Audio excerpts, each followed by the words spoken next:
વિદ્યાર્થી મિત્રો, તમારી એક બીજી સતત માંગણી રહી છે રવિન્દ્રનાથ ટાગોરની ગોરા નવલકથા વિશે વાત કરો. ગોરા મારી બહુ ગમતી નવલકથા છે, પણ મેં એના વિશે લખ્યું નથી. એટલે ફરી એકવાર આ જે પુસ્તક છે અરુણોદય પ્રકાશનનું, એમાંથી અનિલા દલાલ અને શિરીષ પંચાલના લેખની કંઈક મેળવણી કરીને આપણે ગોરા વિશે વાત કરીશું. ભારત મહેતાએ પણ ગોરા વિશે એક લાંબો અને સારો લેખ કરેલો છે. એટલે આપણને જ્ઞાન એવી વસ્તુ છે કે જ્યાંથી મળે ત્યાંથી વાંચવાની કોશિશ કરવી જોઈએ. તમારી તકલીફ એ છે કે તમે આટલું સાંભળીને એનાથી સંતોષ મનાવી લો છો. એવું નહીં કે ચલો ગોરા વાંચીએ.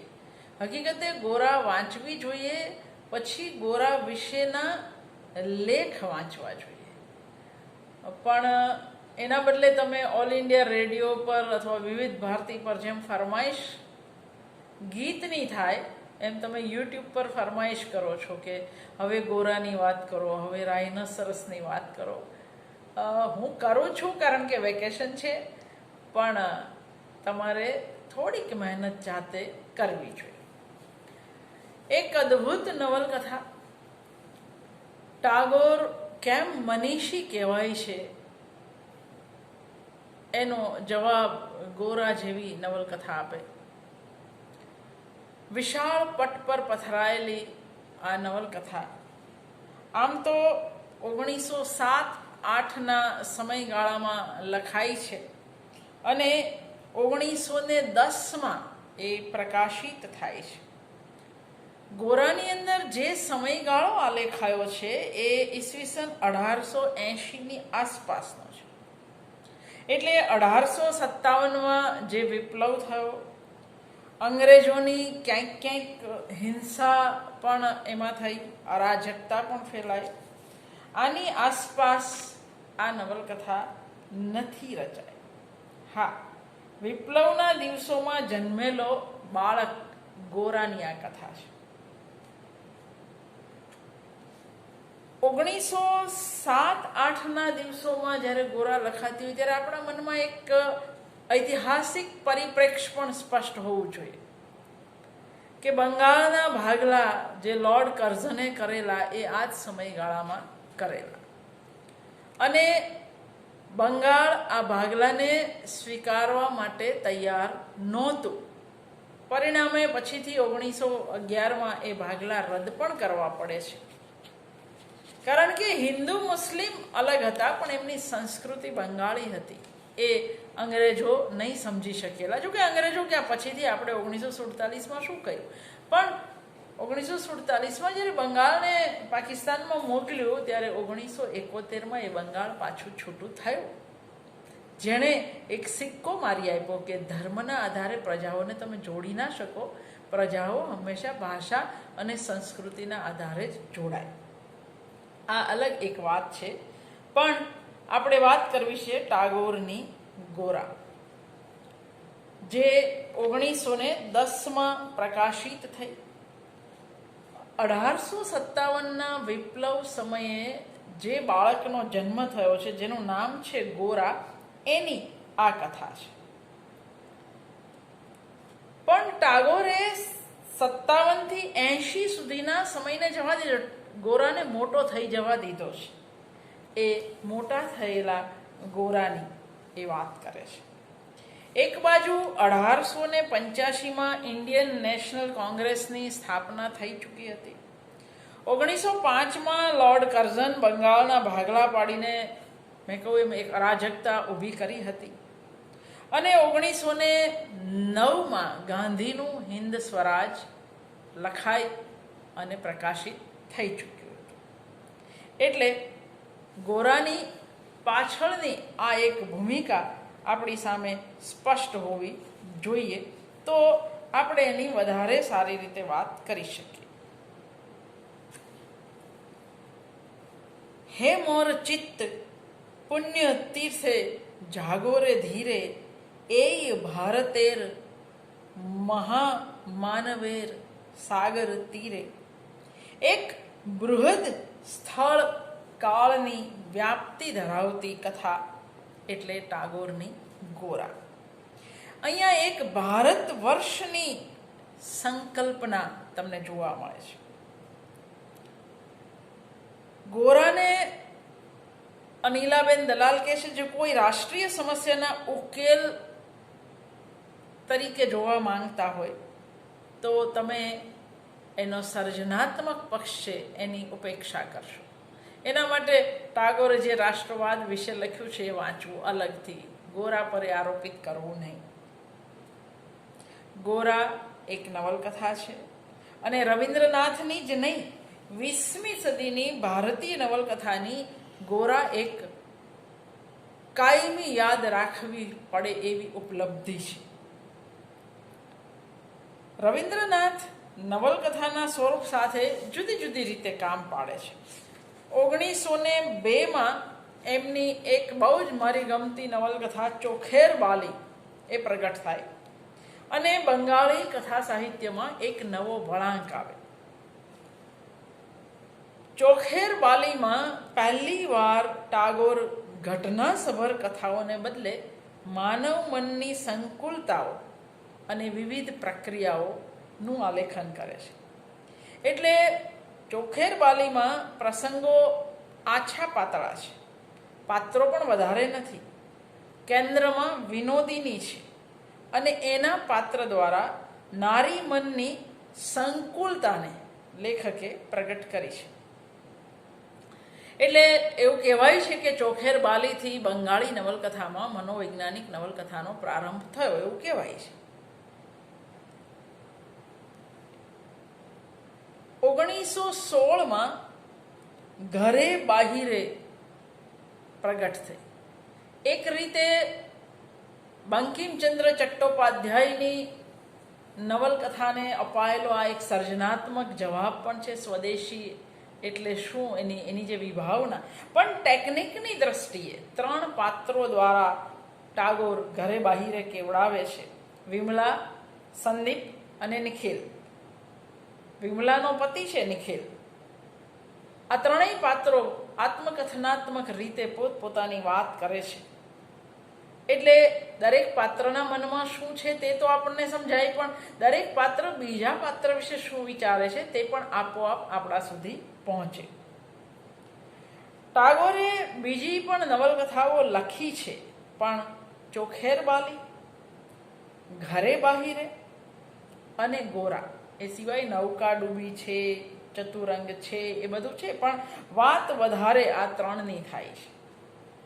ગોરા 1910 આ બધા પ્રયોગો વચ્ચે બૃહદ વ્યાપ ધરાવતી એક, જેને એપિકલ નોવેલ, મહાકાવ્યાત્મક નવલકથા કહેવાય, એ પ્રકારની નવલકથા છે. આવી નવલકથાઓ દુનિયામાં ઘણી લખાય છે. દાખલા તરીકે ટોલ્સ્ટોયની વોર એન્ડ પીસ, ગૃહ, યુદ્ધ અને શાંતિ, લે મિઝરેબલ, વિક્ટર યુગોની. આપણે ત્યાં સરસ્વતીચંદ્ર, કુર્તલૈન હૈદરની આગ કા દરિયા.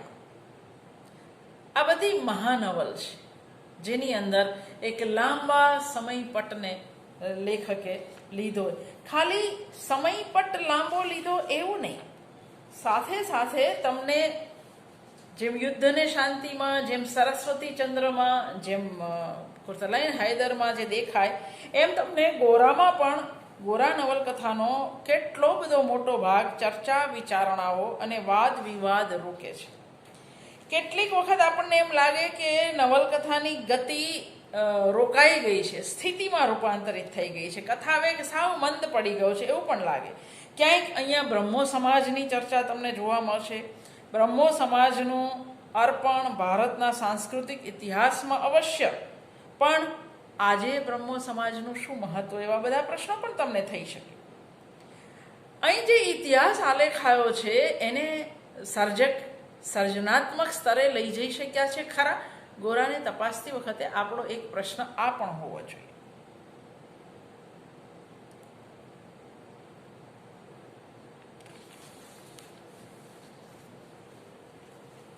ગોરા નવલકથાના મુખ્ય પાત્રો ગોરા, વિનય, ગોરાની માં આનંદમયી, સુચરિતા અને લલિતા. નવલકથાના વિષય વસ્તુ, યુગ સંદર્ભ, જીવન દર્શન, વાસ્તવ જેવા પાસા જ્યાં સૌથી વધારે ઉભરી આવે એવું કેન્દ્ર લેખકે વાર્તા કહેવા માટે પસંદ કર્યું છે. 19મી સદીના 8મા 9મા દાયકાનો બંગાળી સમાજ અંગ્રેજોના ભારે પ્રભાવ હેઠળ હતો. કંપની સરકારે પોતાના વહીવટી કેન્દ્ર તરીકે કલકત્તાની પસંદગી કરી હતી, આપણે સૌ જાણીએ છીએ.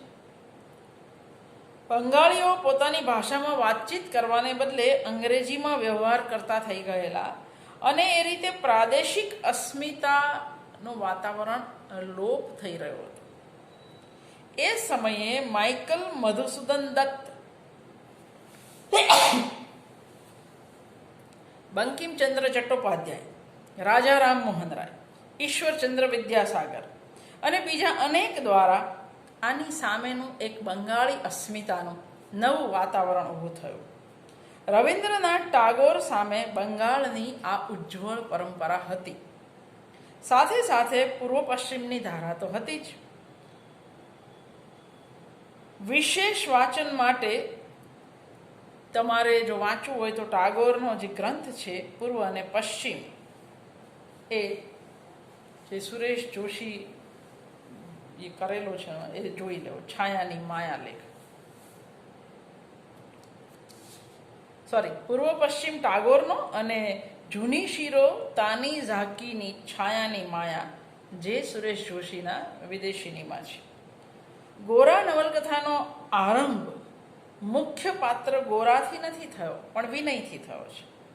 એના ઘરની બહાર ઘોડાગાડીને થતો અકસ્માત પરંપરાગત નવલકથાની રૂઢ થઈ ગયેલી પ્રયુક્તિ સાથે આ નવલકથા આરંભાય છે.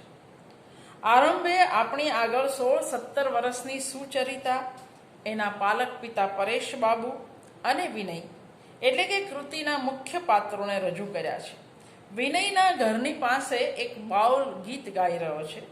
કોઈ અજાણ્યું પંખી મારા પિંજર મહી વર્તાય, ક્યાંથી આવે કોઈ ન જાણે, આવે ને ઉડી જાય.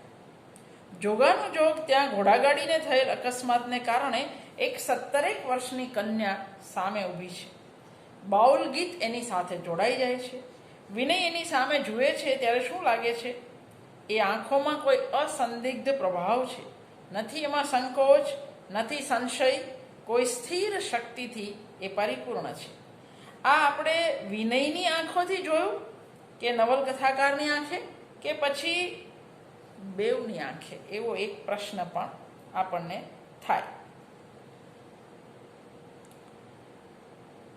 આપણે ત્યાં ગોરાનો અનુવાદ 1946-47માં પ્રગટ થયો હતો, પણ એ અનુવાદનું એકદમ પરિશુદ્ધ રૂપ 1980માં અનુવાદક રમણલાલ સોની આપણને આપે છે.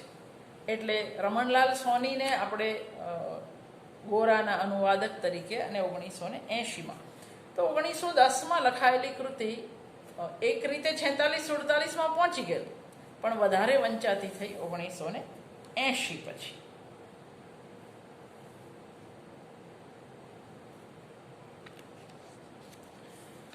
ગોરા 20મી સદીના આરંભમાં પ્રગટ થઈ.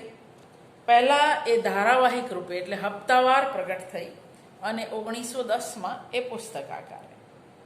પણ નવલકથામાં મેં કહું એ પ્રમાણે લેખકે જે સમય લીધો છે એ 1857ના વિપ્લવ પછીનો, 1880 પછીનો સમય. ત્યારે ગોરાનો જન્મ કૃષ્ણદયાળ અને માં આનંદમયીના ઘરમાં થયો હતો. કથામાં ગોરાને એમએ થયેલ એક ઉત્સાહી યુવાન તરીકે આલેખવામાં આવ્યો છે.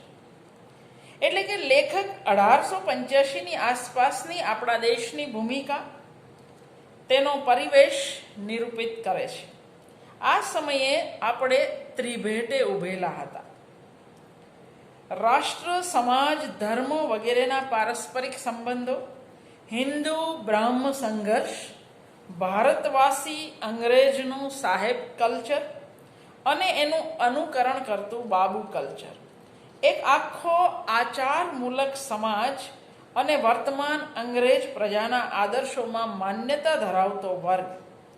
રવિન્દ્રનાથ આવા મંથન કાળમાં ખરેખરા ભારતીયની ઓળખ કરવા અને કરાવવા માંગે છે ગોરા દ્વારા. અને એટલે જ કથા નિરૂપવા માટે એમણે એક બહુ જ બૃહદ વ્યાપક ફલક લીધું છે. આ બૃહદ ફલક ન હોત તો સુચરિતા અને ગોરા, લલિતા અને વિનયના લગ્ન થાત, પણ ભારતીય જનની ઓળખ એ મંથન કાળે આટલી પ્રતીતિજનક રીતે કહેવાઈ શકી ન હોત. સમય સાથેનો યથાર્થ કે વાસ્તવ આપણને વ્યાપક રીતે ગોરા નવલકથામાં જોવા મળે છે. એમાં આવતા અનેક સૂત્રો ધરાવતી પ્રસંગમાળાને તે ન્યાય ઠરાવે છે. રવિન્દ્રનાથના તપોવન કે ભારત વર્ષની ઇતિહાસ ધારા જેવા દીર્ઘ નિબંધોમાં ભારતીયતાની જે ઓળખ માટેનો પ્રયાસ છે, એથી પહેલાં એમના કાવ્યોમાં આ શોધની શરૂઆત થઈ ગઈ હતી. કથાઓ કાહિની કે 1910માં ગીતાંજલિમાં ભારત તીર્થ શીર્ષકથી રચાયેલું કાવ્ય પણ સૂચક છે. કવિ ભારતરૂપી સાગર તીરે બધી પ્રજાઓને એક સાથે ઉપસ્થિત રહેવાનું આ ગીતમાં આહવાન કરે છે. રવિન્દ્રનાથનું તે સમયના ભારતનું દર્શન માત્ર સમકાલીન પરિસ્થિતિમાંથી ઉદ્ભવેલું દર્શન નથી, પણ ભારતની મૂલ્ય આધારિત પ્રાચીન સમૃદ્ધ પરંપરામાં જે હિન્દુ જીવન દ્રષ્ટિ છે, જે રાષ્ટ્રપ્રીતિ છે, એમાં મૂળ છે. પણ એ સંકુચિત હિન્દુ ધર્મ નથી, એ સમન્વયવાદી દૃષ્ટિથી પ્રભાવિત થયેલો છે. વળી તત્કાલીન પાશ્ચાત્ય જ્ઞાન વિજ્ઞાનના વિકાસ સંદર્ભે તે પોતાના દેશની પ્રાચીન સભ્યતાનું સમ્યક આકલન કરવા તત્પર છે. એથી એમનું ભારત દર્શન એ અખંડ દર્શન છે. આપણે આજે ખંડ ખંડની વાત કરીએ છીએ, એ અખંડ દર્શન છે. જે સત્ય પામવાનું છે તે વૈશ્વિક, એવું કહો કે જાગતિક ધરાતલ પરથી પામવાનું છે. એમનું દર્શન એકાએક થતા સાક્ષાત્કાર જેવું નથી, એ ઉત્ક્રાંત થતું રહ્યું છે સતત. ગોરા નવલકથાનું આ કથ્ય છે. ગોરા પોતે એક ચુસ્ત સનાતની કર્મકાંડમાં માનનારો હિન્દુ છે. એનું ભારત દર્શન એ સંકુચિત હિન્દુ દર્શન છે, કંઈક અંશે સંકુચિત. વિવિધ જીવન અનુભવો અને જુદી જુદી ઘટનાઓ પરિસ્થિતિઓમાંથી પસાર થઈ ગોરા કેવી રીતે મુક્ત થાય, કેવી રીતે ઉદાર હિન્દુ જીવન દ્રષ્ટિ પામે અને એક સર્વ સમન્વયાત્મક ભારતનું સાચું દર્શન એને લાદે, એ આ નવલકથાનો કેન્દ્રીય વિષય છે. નવલકથાકારે બહિર જગતના વાસ્તવમાંથી આમ આંતર જગતના વાસ્તવ તરફ જવાનું પસંદ કર્યું છે. આ કવિ નવલકથાકાર યથાર્થને આલેખતા પોતાની વિનોદભરી કટાક્ષયુક્ત શૈલી દ્વારા અનેક પાત્રોને, એ પછી હરિમોહિની કે કૈલાસ જેવા ગૌણ પાત્રોને પણ અદ્ભુત રીતે ઉપસાવતા જાય છે.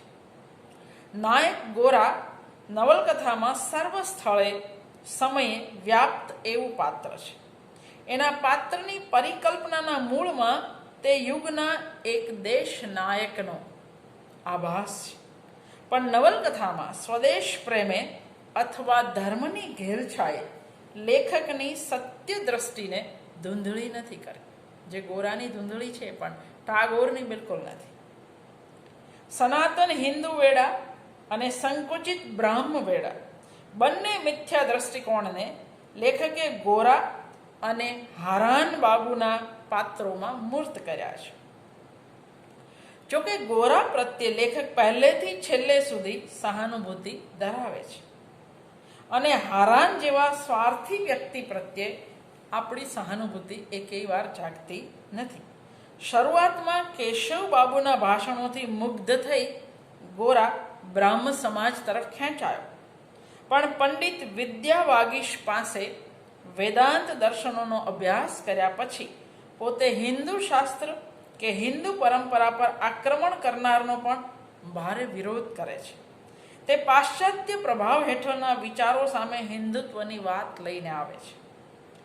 હિન્દુ હિતૈષી સભાની ગોરા સ્થાપના કરે છે. ઘરમાં જે ચાકરડી છે લક્ષ્મિયા, એ માં આનંદમયીના ઓરડાનું બધું કામ કરે છે, એટલે એ ત્યાં ખાવા જતો નથી. એ છૂતાછૂતમાં માને છે. એટલું જ નહીં, પણ આનંદમયીને એના જ પરમ મિત્ર વિનય પાસે પણ એવા આચાર વિચાર પાળવાનો એ આગ્રહ રાખે છે. વિનય બ્રાહ્મ સમાજી પરેશ બાબુને ત્યાં જાય છે. એ જાણી એ વિનય પર પ્રહારો કરે છે. ગોરા દેશનું જે કંઈ છે, આચાર વિચાર શ્રદ્ધા શાસ્ત્ર સમાજ બધું ગર્વથી માથે ચડાવી લેવા તૈયાર છે. પોતે કોઈ પૂર્વ જન્મના પુણ્ય બ્રાહ્મણના ઘરે જન્મ છે એવું પોતે માને છે, અને જન્મો જન્મ એમ જ અવતાર લઈ હિન્દુ ધર્મના ચરમ શિખરે પહોંચવાની એ ખેવના રાખે છે. પણ વિધિની વક્રતા કેવી છે! ગોરાને ખબર જ નથી કે પોતે આયરિશ માતા પિતાનું સંતાન છે. જે બ્રાહ્મણ માતા પિતાને એ પોતાના માતા પિતા માને છે, જે માં આનંદમયી એને એ માં માને છે, એ હકીકતે એની માં નથી. પોતે છૂતાછૂતમાં માને છે, આનંદમયીના ઓરડામાં ખાવા બેસતો નથી. અને જ્યારે એને ખબર પડે કે પોતે આયરિશ મા બાપનું સંતાન છે અને આનંદમયી બ્રાહ્મણ હોવા છતાં એને પોતાના સંતાન તરીકે ઉછેર્યો છે, ત્યારે આનંદમયીનું વ્યક્તિત્વ કેટલું બધું ઊંચું થઈ જાય એ ગોરાને સમજાય. ગોરા આયરિશ માતા પિતાનું સંતાન છે. લેખકે કથાના આરંભમાં જ કથાનાયક ગોરાના જન્મનો ઇતિહાસ આપણને જણાવી દીધો છે. 1857ના સિપાઈઓના બળવા વખતે એક આયરિશ અમલદાર મરી ગયો હતો. એની પત્ની જેને કૃષ્ણદયાલના ઘરમાં આશરો લીધો. કૃષ્ણદયાલ એટલે ગોરાના પિતા. એના ઘરમાં ગોરાને જન્મ આપી એ સ્ત્રી મૃત્યુ પામે છે. ગોરા હિન્દુ આનંદમયીના ખોળે હિન્દુ બનીને ઉછર્યો છે.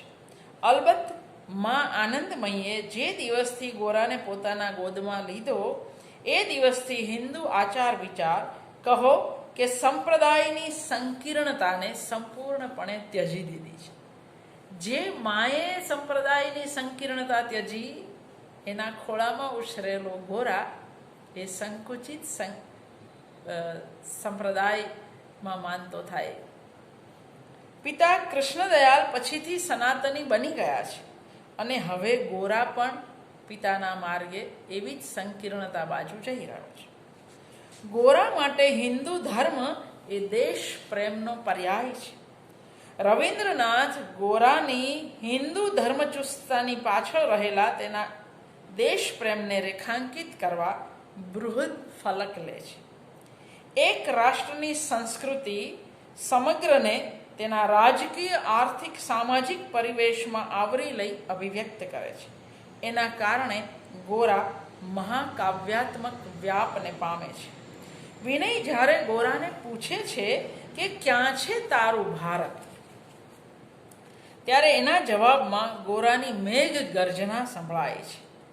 મિથ્યા ભારત વર્ષને આપણે સાચું ભારત વર્ષ માની લીધું છે, પણ પૂર્ણ ભારત વર્ષ બીજું છે. આ સંપૂર્ણ સ્વરૂપ સૌની નજર આગળ આપણે પ્રત્યક્ષ કરવાનું છે. ગોરા માત્ર સંસ્કારો ખાતર આચાર વિચાર નથી પાળતો.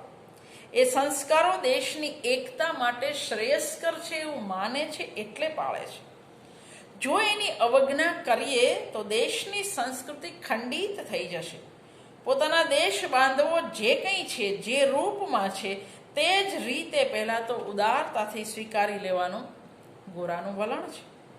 બ્રાહ્મો સમાજ હિન્દુ કુરુઢીઓ અને જાતિભેદ સામે સુધારાની વાતો કરે ત્યારે ગોરા આક્રમક બની જણાવે કે દેશને શ્રદ્ધા અને પ્રીતિ દ્વારા સમગ્ર ભાવે પ્રાપ્ત કરવો પડશે, એને ઓળખવો પડશે, પછી આપોઆપ અંદરથી સંસાર સુધારાનું કે સમાજ સુધારાનું કામ ચાલશે. દેશવાસીઓની જોડાજોડ ઊભા રહેવાની વાત એ આગળ ધરે છે.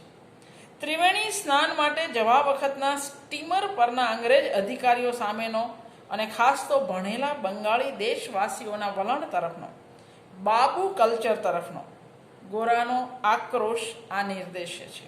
લોકો અબોધ છે, પણ આપણે ભણેલા લોકો અલગ પડી પાશ્ચાત્ય રીતિઓ અપનાવી ગૌરવ અનુભવે છે અને જાણે તેમને કશું અડતું અભડતું જ નથી એનો ગોરાના મનમાં તીવ્ર ડંખ છે. આવા અલગતાવાદી બ્રાહ્મો સમાજીઓની ઠેકડી કરવા ગોરા ત્રિપુંડ વેશધારી પરેશ બાબુના ઘરમાં પ્રવેશે છે, કારણ કે પરેશ બાબુ બ્રાહ્મો સમાજી છે.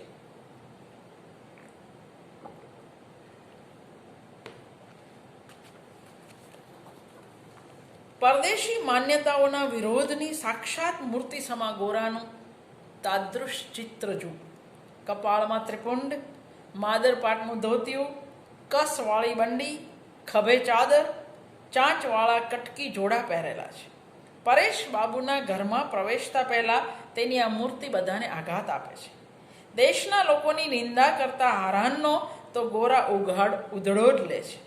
આવા લોકો સામે તેનું સૂત્ર છે પેલો પુરાતન મંત્ર, આત્માનામ વિદ્ધિ. હિન્દુ હિતૈષી સભા સ્થાપી એમાં માત્ર ચર્ચાઓ કરવી એ ગોરાનો ઉદ્દેશ નથી. લોકો સાથે હળવા ભળવાનો એનો રોજનો ક્રમ છે. આ પરિસ્થિતિઓથી તે દેશના લોકોની સાચી સ્થિતિ અને માનસિકતાને સમજે છે, જે વસ્તુ તેના ચરિત્રને નવી ધાર આપે છે. આ લોકોમાં તે સુતારના યુવાન છોકરા નંદને મળે છે. નંદ તો ગોરાનો ભક્ત બની ગયો છે. નંદનું સ્વાસ્થ્ય અદ્ભુત હતું, પણ તે ઘા થવાથી મરી જાય છે. આ ઘટનાથી ગોરા અત્યંત વ્યથિત છે. ઘામાંથી ખરેખર તો ધનુર થયું હતું, પણ નંદની અબુધ માએ ભુવાને બોલાવી છોકરાના શરીર પર ડામ દેવડાવ્યા. ગોરા ચિંતિત છે. દેશના લોકો બુદ્ધિ વેચી ભૂત પિશાચમાં માનતા થઈ ગયા, આટલા મૂઢ થઈ ગયા. નંદનો માર ગોરાને દેશને વાગ્યો છે. કેમ કરી લોકોમાં નિર્ભયતા અને પૌરુષને પ્રોત્સાહિત કરવું, લોકોને શિક્ષિત કરવા એ ગોરાનું લક્ષ્ય બને છે. આ જ રીતે બાબુની અવજ્ઞા પામેલા અને ગાડી નીચે આવેલા વૃદ્ધ મુસલમાનની ઘટના પણ ગોરાની લોકોના પ્રશ્નોમાં સંડોવાની, રસ લેવાની વૃત્તિને પ્રગટ કરે છે. સાથે લોકોના અજ્ઞાનને ઢંઢોળી તેમને કેવી રીતે જગાડવા એની ચિંતા જે ગોરાની છે એ પણ અહીં પ્રગટ થાય છે. ગોરાની હિન્દુ ધર્મની પ્રસ્થાપના અને જય ઘોષણા કરાવવાની સાથે સાથે એનો સુચરિતા સાથેનો અનુબંધ નવલકથાકાર કુશળતાપૂર્વક જોડતા જાય છે. એ જ રીતે વિનય અને લલિતાનો સંબંધ પણ વિકસતો જાય છે અને બંને યુગલની પ્રણય કથા પણ રચાતી જાય છે, આગળ વધતી જાય છે. તર્ક વિતર્ક અને ચર્ચાઓ દરમિયાન સુચરિતા અને ગોરા એકમેકની નજીક આવે છે. જોકે આ બધાની વચ્ચે થતી ચર્ચાઓ, વિચારણાઓ, વાદ વિવાદો એ નવલકથાની ગતિને બહુ ધીમી કરી દે છે, શિથિલ કરી દે છે. એકવાર સંધ્યા સમયે ગંગા કાંઠે ગોરાના મનમાં કશાકનો આવિર્ભાવ થાય છે. એ પોતે બરાબર સમજી શકતો નથી કે આ શું છે. નિર્જન નદી કિનારો, વૃક્ષો અને ફૂલોની સુવાસ ગોરાને કોઈ દૂરના પ્રદેશમાં લઈ જાય છે. રવિન્દ્રનાથે ગોરાના હૃદયમાં પ્રસ્ફુટિત થતા સુચરિતા પ્રત્યેના પૂર્વરાગનો સુંદર રીતે સંકેત કર્યો છે. પોતાના કાર્યમાં જ નિમગ્ન રહેતો ગોરા આજે કુદરતની સત્તા હેઠળ નમી પડે છે.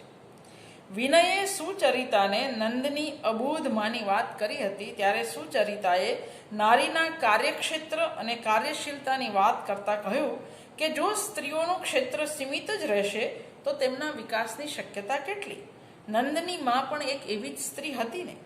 વિનય પાસેથી આ વાત સાંભળ્યા પછી રાત્રે ગોરા ઊંઘને બદલે માનસિક ક્ષોભ અનુભવે છે, કારણ કે એ પોતે પણ સ્ત્રીનું ક્ષેત્ર ઘરમાં મર્યાદિત જ માનતો આવ્યો છે. વિનય સાથે બીજે દિવસે એ પરેશ બાબુના ઘરે જાય છે. ત્યાં મેજિસ્ટ્રેટ બ્રાઉનલો સંદર્ભે ચર્ચામાં ગોરા હારાન સાથે જાણે કે સંગ્રામમાં ઉતરી પડે છે. સુચરિતાને પ્રતીતિ થાય છે કે ગોરાની દલીલો અક્ષરે અક્ષર ચિંતનનું પરિણામ છે. એને અપૂર્વ અનુભૂતિ થાય છે. ગોરા પણ સુચરિતાના મુખ પર બુદ્ધિની તેજસ્વીતાની સાથે સાથે નમ્રતા, કોમળતા અને સુંદરતા પ્રસરેલા નિહાળે છે. સુચરિતાનો હાથ ગોરાને કોમળ હૃદયની એક મંગલમય વાણી જેવો લાગે છે. તેને ભારતની નારી પ્રકૃતિ સુચરિતામાં પ્રગટ થયેલી લાગે છે. દેશ સાથે તે તેનું તાદાત્મ્ય જુએ છે. નારી પણ પુરુષ સાથે સહચરી બની દેશના કલ્યાણ કાર્યોમાં શા માટે ન જોડાય, એમ તે નારીત્વની મહત્તા પ્રમાણે છે. સુચરિતાના મધુર કંઠ અને ભાવવાહી આંખોથી મુગ્ધ થયેલો ગોરા એ સાંજે ગંગા કાંઠે જાય છે. જીવનના વિવિધ પાસાઓમાં એક બૃહદ એક્યનું તે દર્શન પામે છે. આમ ગોરા અને સુચરિતાના પાત્રો ઉપસતા જાય છે. બંને વચ્ચેનો પ્રેમ પ્રસ્ફુટિત થતો જાય છે.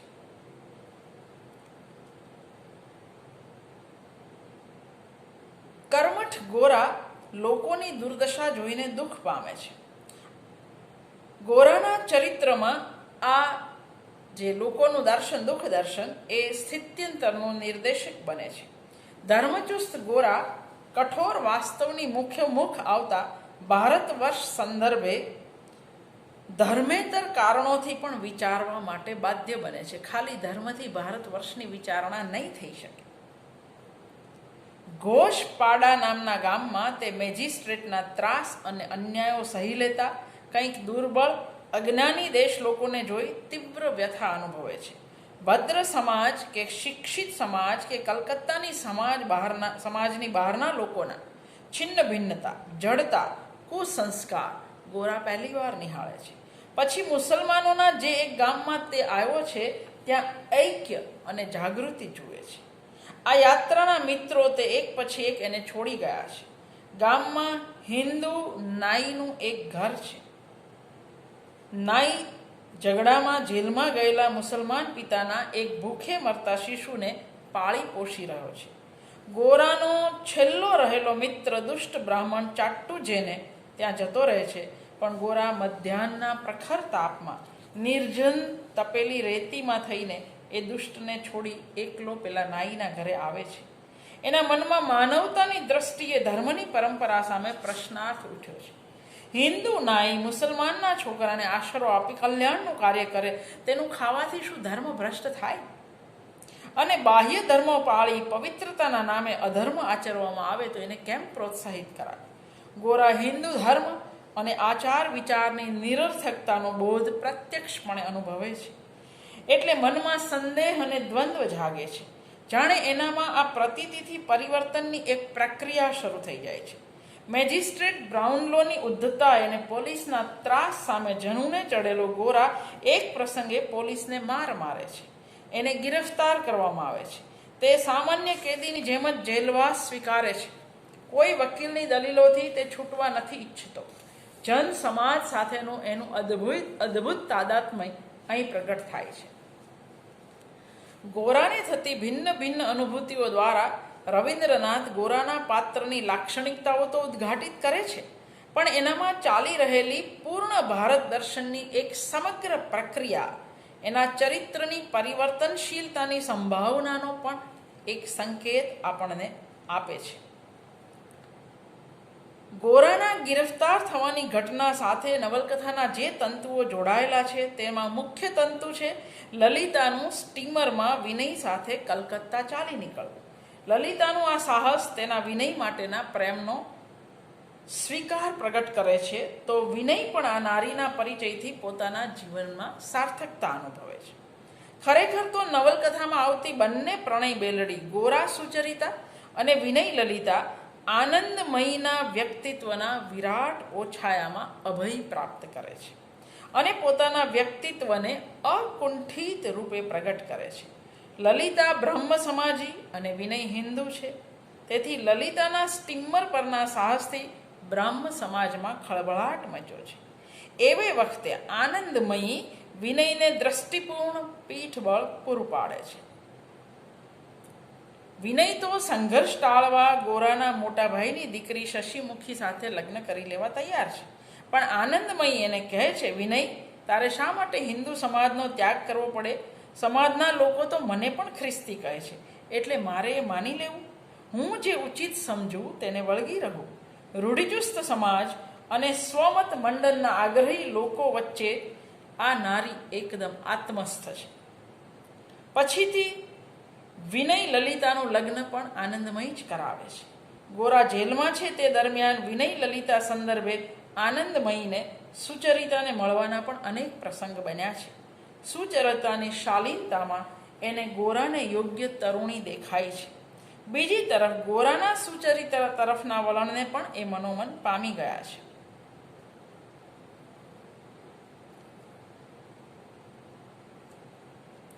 બુદ્ધદેવ બસુ કહે છે, સમગ્ર રવિન્દ્ર સાહિત્યમાં આનંદમયી જેવું પાત્ર દુર્લભ છે. નવલકથામાં જ્યારે આપણે એને સૌ પ્રથમ મળીએ છીએ ત્યારે તેમના ઉદાર વ્યક્તિત્વનો પરિચય ગોરાના ચોખલિયાપણાની સામે આપણને મળતો રહે છે. ખ્રિસ્તી નોકરાણી લક્ષ્મીયાનું અડેલું ગોરા પોતે ન ખાય, વિનયને ન ખાવા દે. ત્યારના આનંદમયીના જે ગોરાને ઉદ્દેશીને જે એણે ઉચ્ચાર કર્યા છે એ આપણને અવાક કરી દે. આ તારી માં પણ પહેલાં આચાર વિચારનું પાલન કરતી, પણ તને ખોળામાં લીધો તે દિવસથી બધા આચાર વિચારને તિલાંજલિ આપી દીધી છે. દુનિયામાં કોઈ નાત જાત લઈને જન્મતું નથી. કોઈના પણ હાથનું પાણી પીવામાં મને વાંધો નથી. બુદ્ધદેવ બસુ આનંદમયી વિશે કહે છે, તીની હિન્દુ બ્રાહ્મ મુસલમાન ખ્રિસ્તાન કિછુઈ નન, તીની પરિપૂર્ણ માનુષ. એ માત્ર મનુષ્ય છે. આમ આનંદમયીના ચરિત્રની વિશિષ્ટતા એ એમની અખંડતા છે, પરિપૂર્ણ મનુષ્યતા છે. એમને ક્યાંય કુંઠા નથી, કૃપણતા નથી, છે કેવળ હૃદયની વિશાળતા અને વિચારની ઉદારતા. આનંદમયીનું આ સારાપણું તેમના વ્યક્તિત્વનું સહજ આવિષ્કરણ છે. એમની સ્વતંત્રતાની ભાવના આગળ નવલકથાના આવા જ વિશિષ્ટ પાત્ર પરેશ બાબુની ધાર્મિકતા આપણને સંકીર્ણ લાગે. પરેશ બાબુ ઉદાર છે.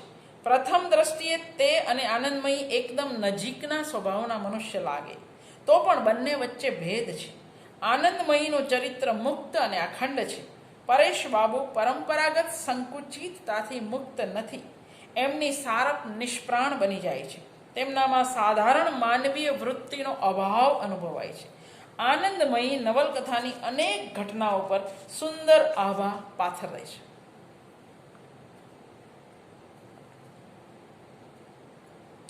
જ્યારે પતિ કૃષ્ણદયાલ વૃદ્ધાવસ્થામાં હિન્દુ ધર્મના આચાર વિચારના ચોકઠામાં પુરાઈ બેઠા ત્યારે ગોરાના આયરિશ જન્મને કારણે આનંદમયી એકલા પડી ગયા. પણ એમણે એમના દુઃખમાં કોઈને ભાગ લેવા દીધો નથી. એમણે એ ઉદ્વેગને શાંતિથી હૃદયમાં ભંડારી દીધો છે અને ઉદાત્તપણે એ જીવન કર્તવ્ય કરી રહ્યા છે. ગોરા આ માને મન શું નથી. એકવાર વિનય પૂછે છે, માં તમે આવી ઉદારતા ક્યાંથી પામ્યા? ત્યારે તે કહે છે, ગોરામાંથી પામી છું. ગોરાએ જ મને સહનશીલ અને નિર્ભીક બનાવી છે. ગોરા લોકો વચ્ચે જાય, ગામડામાં ઘૂમવા નીકળે કે ગિરફ્તાર થાય ત્યારે ગોરા સત્યને ખાતર બહાદુરીથી બધી વેદનાઓ સહી લે. એમાં આનંદમયીને દુઃખ નહીં પણ ગર્વ થાય છે. ગોરાની ગિરફ્તારીનો પત્ર આવે ત્યારે માના આંસુમાં માતૃ હૃદયની વ્યથા નહીં, આનંદ અને ગૌરવ ભળેલા છે. નવલકથાની છેલ્લી ઘટના આનંદમયી અને ગોરાને આપણી સામે પૂર્ણપણે ઉદ્ઘાટિત કરે છે. રવિન્દ્રનાથે નવલકથામાં આનંદમયી જેવું સર્વાંગ સંપૂર્ણ પાત્ર સર્જ્યું છે. ગોરા તો નવલકથામાં બધે જ વ્યાપી રહેલું પાત્ર છે. તો હરમોહિની, કૈલાસ, વરદા સુંદરી, હારાન બાબુ કે મહિમ જેવા ગૌણ પાત્રોને પણ એમણે વૈયક્તિકતા બક્ષી છે. પરેશ બાબુએ સુચરિતાના માસી હરિમોહિનીને સુચરિતા સાથે જુદા ઘરમાં રાખ્યા ત્યારે તેમનામાં ધૂર્ત લોલુપતા પ્રગટે છે. આથી લેખક હિન્દુ સમાજનો સડેલો અંશ પ્રત્યક્ષ કરાવે છે. સુચરિતાને પોતાના સાસરામાં પૂરી દેવાના કાવતરામાં તેમની ચતુરાઈ, કહો કે ધીટતામાં ઉણપ દેખાતી નથી. એ જ રીતે એમનો દિયર કૈલાસ નવલકથામાં થોડી વાર માટે જ આવે છે, પણ એનું પ્રચ્છન્ન હાસ્યયુક્ત ચિત્ર જે રીતે ઉઠ્યું છે એ ભૂલાય નહીં એવું છે. ગોરાનો ભાઈ મહિમ પૂરો બંગાળી ગૃહસ્થ છે. પાન ખાવાનું કદી ન ભૂલે અને દિવસો નિર્વિઘ્ને ગાળવા સિવાય જીવનનો હેતુ એના માટે બિલકુલ નથી. બંગાળીઓ આવા જ.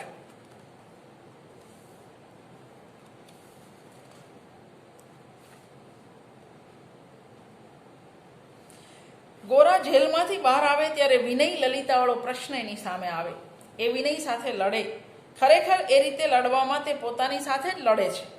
જેલવાસ દરમિયાન સુચરિતાની સ્મૃતિ એને વિહવળ કરતી હતી. વિનયનો પ્રશ્ન એક રીતે એનો પોતાનો પ્રશ્ન છે, છતાં જાણે પોતાની હિન્દુ ધર્મ પરની પકડ ઢીલી થઈ જશે એવી કોઈ આશંકાથી તે આચાર વિચારને વળગી રહે છે. રવિન્દ્રનાથે ગોરાના ચિત્તમાં ચાલતી આ પ્રક્રિયાને, પરિવર્તનશીલતાને સૂક્ષ્મતાથી આલેખી છે. પોતે જેલમાં જઈ આવ્યો છે, તેથી ગોરા હિન્દુ સંસ્કાર પ્રમાણે પોતાની શુદ્ધિ કરવા પ્રાયશ્ચિત કરવાનું નક્કી કરે છે. આ વખતે કૃષ્ણદયાલ એને એમ કરવાની ના પાડે છે. એટલું જ નહીં, પણ માંદગીની પથારીએથી જણાવે છે, મારા મરણ પછી મારું શ્રાદ્ધ કરવાનો તને અધિકાર નથી. અને તે ગોરા સમક્ષ એના જન્મનું રહસ્ય છતું કરે છે. ઘડીક તો હતપ્રભ થયેલો ગોરા આ ગંભીર ક્ષણોએ મા તરફ વળે છે. મા, તું મારી મા નથી? રુદન ભર્યા કંઠે મા જવાબ આપે છે, ગોરા, હું પુત્રહીનાનો તું પુત્ર છે. થોડી વાર શૂન્ય મનસ્ક રહી ગોરા કપાળમાં તિલક અને રેશમી વસ્ત્ર પહેરીને જ પરેશ બાબુ પાસે જાય છે અને કહે છે, પરેશ બાબુ, મારે કોઈ બંધન નથી. તેણે જે બધી વાતો કરી તેનાથી સમજાઈ જાય છે કે ગોરાનું મન આ મુક્તિની આકાંક્ષા કરી રહ્યું હતું. હું હિન્દુ નથી એ જાણથી વિધિ વિધાનની દિવાલો તોડી બંધનમાંથી બહાર નીકળી જવાનો માર્ગ એને મળી જાય છે. એ પરેશ બાબુને કહે છે, આજે હવે હું ભારત વર્ષીય છું. મારી અંદર આજે હિન્દુ, મુસલમાન કે ખ્રિસ્તી સમાજનો કોઈ વિરોધ નથી. આજે ભારત વર્ષની બધી જાતિ મારી જાતિ છે. તમારી જ પાસે એ મુક્તિનો મંત્ર છે. આજે તમે મને એ દેવતાનો મંત્ર આપો જે હિન્દુ, મુસલમાન, ખ્રિસ્તી અને બ્રાહ્મ સૌના દેવતા છે. ગોરા માનવ ધર્મનો પૂજારી બને છે. સુચરિતા તરફ હાથ લંબાવે છે, તેમાં તેની પૂર્ણતા છે. નવલકથાના અંતે માં આનંદમયીના ચરણોમાં માથું મૂકીને કહે છે, માં, તું જ મારી માં છે. જે માને હું બહાર શોધતો હતો તે તો મારા ઘરમાં જ આવીને બેઠેલી હતી. તને નાત નથી, જાત નથી, ઊંચ નીચનો વિચાર નથી. તું કેવળ કલ્યાણની પ્રતિમા છે. તું જ મારું ભારત વર્ષ છે. આનંદમયી અહીં ભારત વર્ષનો પર્યાય બની જાય એ રીતે એની સ્થાપના થઈ. ગોરા પછી જે કહે છે એનાથી સ્પંદિત થઈ જવાય છે. માં, તારી લક્ષ્મણિયાને બોલાવ, મારે વાસ્તે પીવાનું પાણી લાવવાનું કહે. ગોરાનું દર્શન જ્ઞાતિ વગેરેમાં વિભાજિત હિન્દુ દર્શન ખંડ દર્શન હતું. એમાંથી આ પ્રસંગે તે સમગ્રના સ્વીકારનું એક અખંડ દર્શન પામે છે, જેના કેન્દ્રમાં માત્ર મનુષ્ય છે. ઉમાશંકરનું વિધાન યાદ આવે, સાચી ભારતીયતા ભારતની સીમાઓને અતિક્રમી જાય છે. એવું ભારત વર્ષ જ્યાં બધી પ્રજાઓનું સ્વાગત છે, એવું ભારત તીર્થ બને છે. જ્યારે ભારત વર્ષ હજી તો બ્રિટિશ શાસન સામે સ્વતંત્રતા સંગ્રામની શરૂઆત કરી રહ્યું હતું, ત્યારે સદીના આરંભે લખાયેલી આ રચના છે. એવે વખતે ભારત વર્ષ એટલે શું, એક રાષ્ટ્રની પરિકલ્પના એટલે શું, એ રવિન્દ્રનાથ ટાગોર, ગોરા અને આનંદમયી દ્વારા આપણી સામે મૂકે છે. શતાબ્દીના અંતે જ્યારે ભારત વર્ષની પરિભાષા કરતા નવા વિભાજક દ્રષ્ટિકોણ પ્રબળ બની રહ્યા છે, ત્યારે રવિન્દ્રનાથની આ કલ્પના વધારે પ્રસ્તુત બને છે. એક મહાન રચનાનું સત્ય કેવું તો સમયાતીત હોય એની ગોરા એક સુખદ પ્રતીતિ કરાવે છે. મેં તમને માત્ર અનિલાબેન દલાલના લેખમાંથી જ વાત કરી છે. તમે ધારો તો શિરીષ પંચાલનો, ભરત મહેતાનો લેખ પણ તમે ગોરા માટે વાંચી શકો છો.